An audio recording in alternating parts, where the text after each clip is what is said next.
On New Year's Eve 2019, I was aboard a plane traveling from New Orleans to Chicago. It was my last flying experience before COVID-19 infected the world. The flight went smoothly. There were no holdups, no mechanical problems, no angry passengers. The same could be said for nearly every flight that I'd been on before this one. Some trips had their delays, as was to be expected, but that was always the worst of it. But for some reason, during and after the COVID-19 pandemic, the issues that my flights faced became frequent and extraordinary. And I'm not talking about things like canceled flights due to the virus or passengers defying mask mandates. Those were actually not problems I witnessed.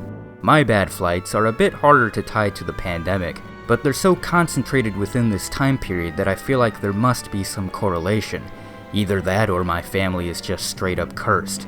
So in this video, I will describe my strange stories of airborne chaos during the time of the airborne disease. From massive delays to incompetent employees, to bizarre mechanical issues, to, other things.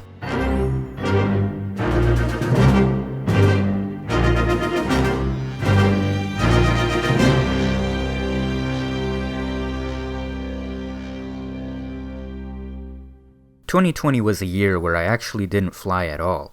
Had I done so, I probably would have encountered some pretty surreal stuff. Things like eerily empty planes or a pervasive hypochondria among the flyers and staff. It might have been smart not to travel in the skies during this year, as the entire air industry needed a little time to adjust to these strange circumstances. My first flights during COVID were in June of 2021. My family went on a 5-day trip to the nation's capital. Our first flight from Chicago's O'Hare to Arlington's Reagan Airport on June 11th went without incident. However, the return flight on June 15th was newsworthy. When we arrived at the gate, a man was having a very loud meltdown for some unknown reason. Perhaps he missed his flight? I don't know. He left after a few minutes, and we sat at our gate for about an hour. We boarded the plane at the scheduled time.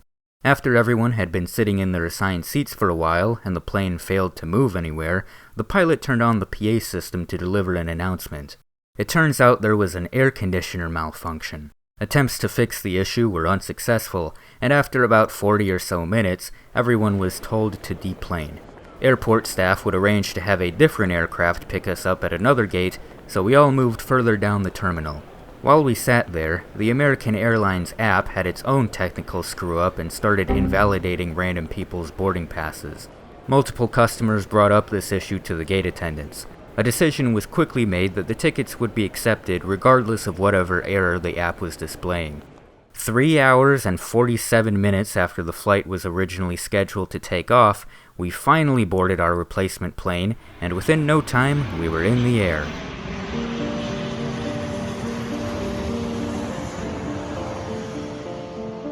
We landed at O'Hare a couple hours later. Despite the troubles we had been through, we had all made it safely. As it so happened, there was an off-duty American Airlines pilot who joined us on that flight, and he appreciated the patience that the cabin showed toward his fellow staff. To acknowledge this, he asked if he could use the PA system to deliver some words of gratitude. A flight attendant said something like, "Attention passengers, someone has a brief statement they'd like to give." Because I was filming a vlog of my DC trip at the time, I had my camera ready when the speech began. The following is the strangest video I have ever recorded. My name is Jason. I am an airline employee. I felt called to share my story with you guys, and I'm scared out of my mind, but I feel like I need to share so I can love people better. So if you're wondering why I'm talking to you right now, I just want to share a little bit about what's on my heart.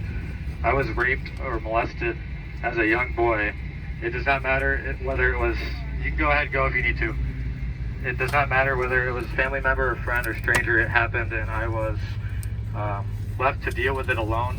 I screamed to God every night that He would take away my sins and thoughts and resulting homosexual tendencies. My life kept spiraling out of control. I became a sexual addict and turned to pornography. I even started thinking of ways to end my life so that I would not hurt anyone else. Eventually, I learned how to fly at the college flight school. Before I knew it, I was on track to becoming an airline pilot. I started as a customer service agent, then moved on to instruct student pilots, and ultimately began flying as an airline pilot. During this whole time, I am searching for answers about my sexual trauma and my sexuality. Pretty soon, I was taking part in that lifestyle. I had sex with men and would come home from work trips and pretend that nothing happened. I met someone that I thought could help me. Ultimately, I want to share the love of Christ with you. If you feel uncomfortable, that's fine, but I will talk to you in the gay area. Thank you so much.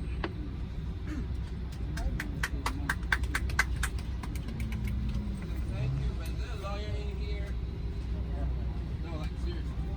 If I'm just my next flight, I'm suing your ass off, okay? Fuck you with your story, okay? Like, fuck you. Can we keep swearing? We got lives to live. Hey, man, how are these people?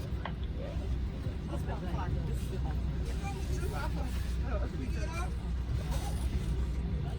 Somebody give a shit about your life, bro?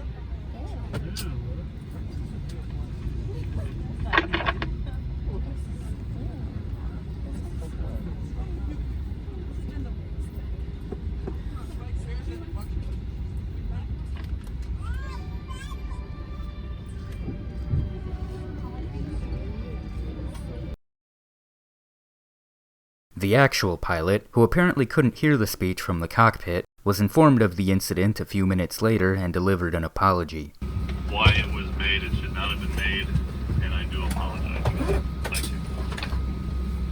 As you can imagine, I was pretty shell-shocked when I left the plane. My father later commented, "I couldn't tell if he was coming out of the closet or going back in." I included this clip in the vlog I posted a few days later, where only a handful of people saw it, mainly friends, who were equally flabbergasted. Also, Tay Zonde found it somehow. I moved away from the mic to breathe. Beyond that, I wasn't really sure what to do with the video. I assumed someone else on that plane must have filmed the incident and posted it online, but as far as I'm aware, I'm the only person who did.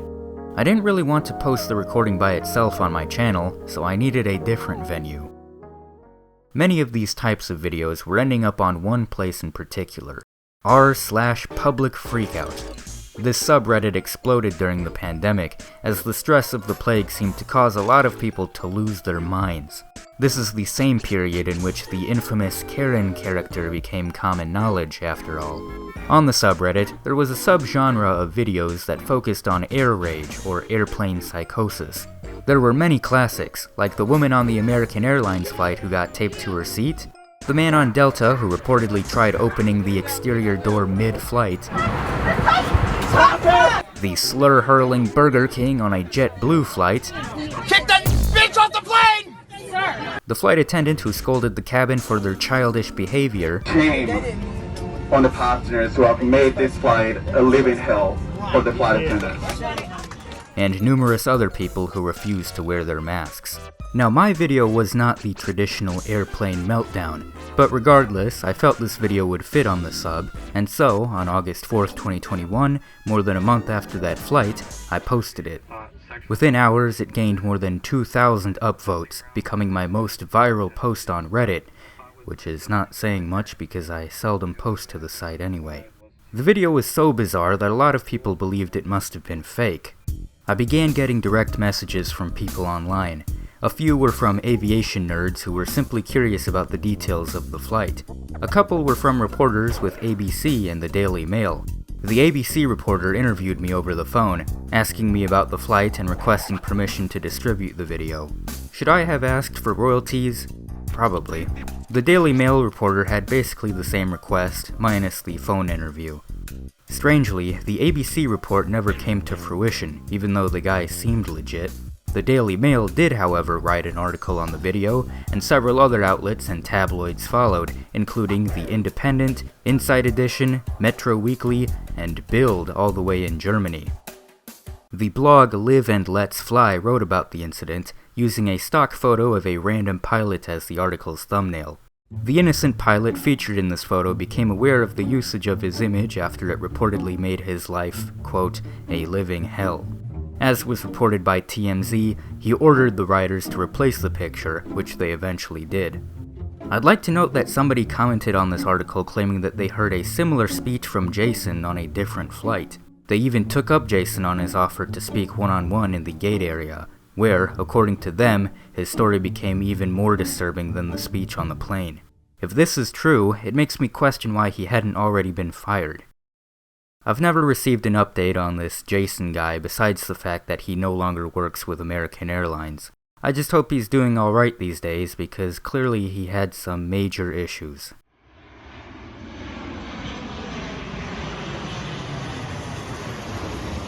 A year later, at a point in the pandemic in which masks were no longer required on most airlines and the number of unruly passengers decreased significantly, I still managed to find myself on some problematic planes.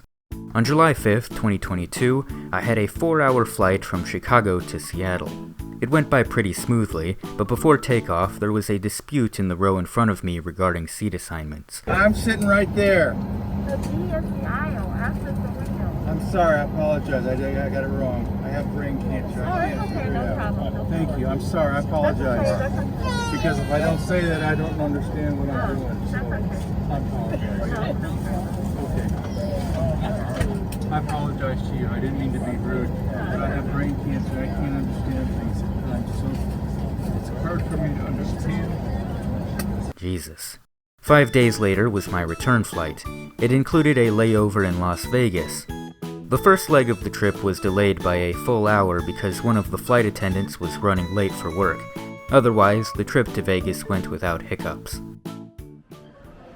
After a 6-hour-long layover in Sin City, the scorching heat outside was suddenly broken by a chilly breeze. Was it a ghost? A phantom? No, it was a spirit. The airplane arrived at the gate, making its presence known to all with its blinding yellow coat. We all took our budget-friendly seats and prepared for our budget-friendly journey. But as we sat, the plane began making a very annoying sound that wouldn't stop. It sounded like a rubber tube being pulled through the walls, or a giant seatbelt being tugged back and forth. Apparently, this was the result of an AC system malfunction, much like my last disaster flight. I did notice it was a bit warm in the cabin. That desert heat was definitely seeping through. With the crew unable to fix the damn thing after 40 minutes, we were all forced to deboard the plane.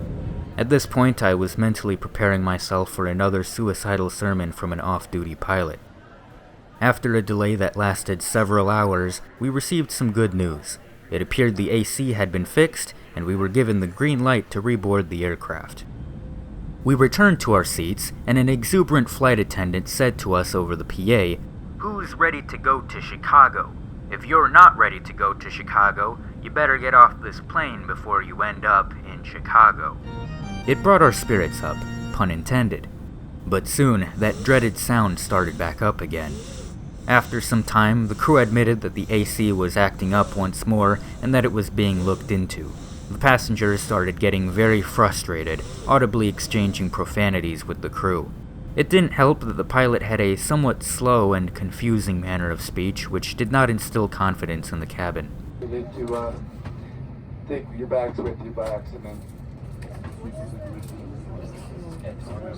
Later still, the pilot regrettably informed us that the mechanics couldn't seem to fix the AC. This was met with a chorus of boos and fuck yous. The pilot then said something to the effect of, "I know you all hate me, and I hate to say this, but we're gonna have to deboard the plane again." As we left the plane and returned to the gate, a line formed at the customer service desk as people demanded refunds. The embattled gate agents had to endure one pissed-off traveler after another. 6 hours after the flight was originally scheduled, it was officially cancelled. The crew came out into the gate like the world's worst red carpet. The people looked as though they were about ready to jump the pilot. I felt pretty bad for him, honestly. After the cancellation, we were directed to baggage claim. The carousel turned on, and people grabbed their bags and left the airport, defeated. Although some were actually excited, as one man shouted, "Another night in Vegas, baby!" The crowd shrunk, one by one, and eventually I was the only person remaining. The carousel kept looping around and still hadn't spit out my bag. I went over to the baggage claim office to ask if they knew where the luggage was. They didn't, but they did know where I could file a lost bag claim, so I did that. Meanwhile, I was feeling pretty crappy. It was midnight now, and I was tired, hungry, and not quite sure how the hell I was gonna get out of Vegas. Keep in mind, this was one of the first times I had ever gone flying by myself, so I didn't know what the standard protocol was in this situation. My parents did manage to get me on the next flight out of the city. It was in another terminal, so I had to get my ass moving. My app had a map of the airport, but I was having trouble deciphering it. I started walking in one direction, out of baggage claim, up an escalator, past the slot machines, down an elevator, through the lobby, across Wayne Newton Boulevard, entered a set of sliding doors, and ended up back at baggage claim. I asked a janitor for directions, and thankfully he set me on the right path. My new gate was on the opposite end of the airport, in Terminal D. After a bus ride over there, I finally settled down at my gate where I chatted with a few other castaways from the cancelled flight. This trip was on United Airlines, and it departed Vegas at around 1 a.m. I managed maybe 30 minutes of sleep on this flight. I struggled with pain in my abdomen the whole time, likely the consequence of not having eaten a proper meal in 40 hours. When we finally made it to O'Hare, my eyes were red, my hair was greasy, and my head was absolutely pounding. I attempted to eat a croissant, but got maybe 3 bites in before I started feeling sick. It turns out that when you haven't eaten anything in a while, especially carb-heavy foods like bread, your stomach kinda gets shocked when food suddenly comes back into it. I went to Spirit's baggage claim office downstairs. They were closed, and it was gonna be a while before they opened. I peeked in through the glass. I couldn't spot my suitcase anywhere in the darkened room. That evening, by which point I had largely recovered from my hunger and exhaustion, I was notified by Spirit that they found my bag. They told me they could ship it by the next morning, but in reality it took 2 extra days. They delivered it at midnight on July 13th, and I could finally put this ordeal behind me. Now I know what you may be thinking. Well, Nemp, if you didn't want a disaster flight, you shouldn't have gone on Spirit Airlines. Fair enough. Spirit is possibly the most infamous low-cost airline in America. You could argue that their business model leads to a culture of rowdy clientele, like the one on my flight, although that may have been justified in this case, frequent mechanical issues like the broken air conditioner on my plane, and inept employees like the ones who lost my bag. Spirit had repeatedly shown up at the top of the DOT's list of airlines with the highest number of complaints, and it also had one of the highest rates of flight delays and cancellations in the industry. For all these reasons, perhaps they deserve the bankruptcy that they're now facing.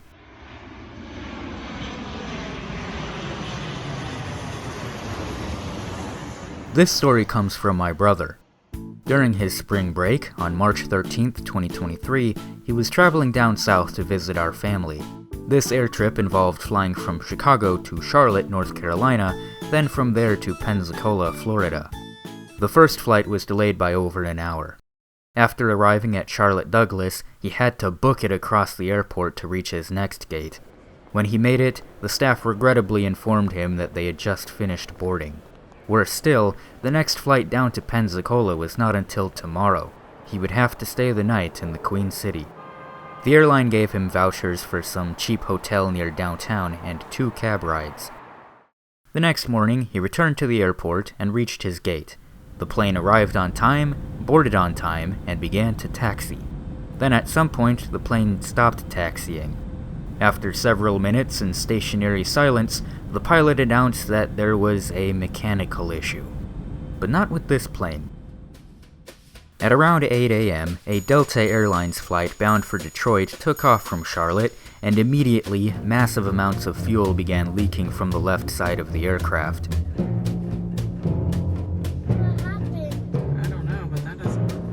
The flight made an emergency landing then and there, and runways were temporarily shut down, meaning my brother would have to wait through another delay. According to WSOC, a local TV station, the fuel was leaking from the plane's air conditioning system, which means for the 3rd time in a row, one of our flights is delayed by a goddamn AC unit.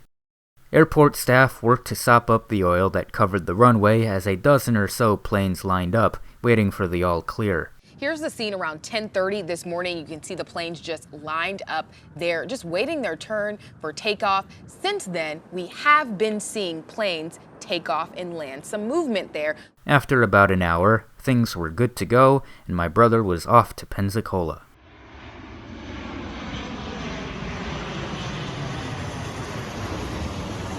Since the COVID era, there have been a number of flights of mine that still went awry, but the issues I experienced were more typical.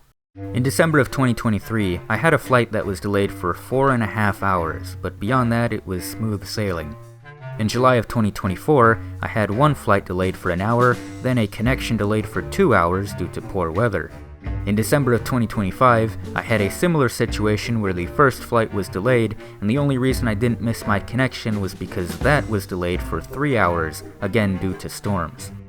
Over the course of the past few years, I've desperately wanted to know if what my family has experienced on these flights is truly abnormal.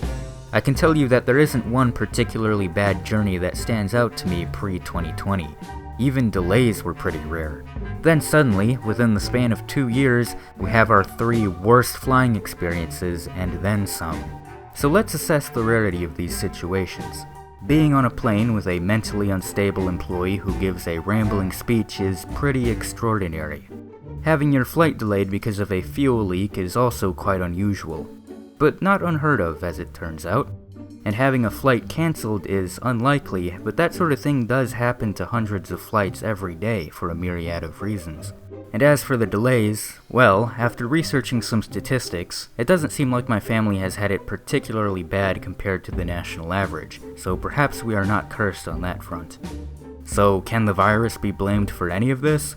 Well, there certainly is a link to the pandemic. Flight delays reached their peak in 2020 and remained higher than normal for the next 2 years.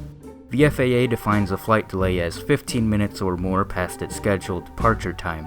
By this definition, on average, about 20 to 25% of flights in America are delayed on any given day. During the COVID era, my brother and I sat on a total of 18 planes, including layovers, return trips, and rebookings. 5 of these had delays and other issues, accounting for 28% of our flights. Not far above average. How about an explanation for the bizarre incident with Jason? Could COVID be linked to that? Well, strange and erratic behavior on planes did indeed become more common during the pandemic, as was noticed by airline staff who were often the target. It concerned them enough that in June of 2021, the trade association Airlines for America penned a letter to the FAA requesting that they be more proactive in prosecuting unruly passengers. Could the stress of the pandemic have caused Jason to break and start giving long-winded speeches about his trauma? It's possible, but obviously I don't know the guy, so I can't say for sure.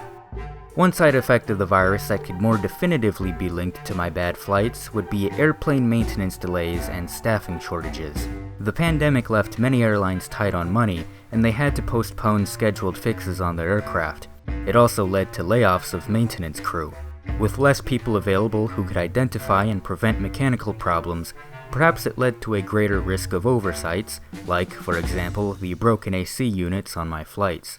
This is apparently a problem that persists to this day.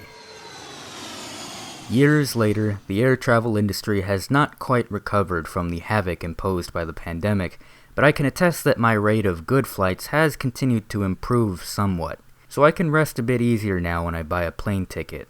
However, I really have grown tired of air travel, and at this point I would honestly rather go road tripping than risk another jet fuel shower. I might make other videos covering different aspects of life that were affected by COVID, but until then folks, stay safe in the skies, and don't let the spirit of Spirit come back to haunt you.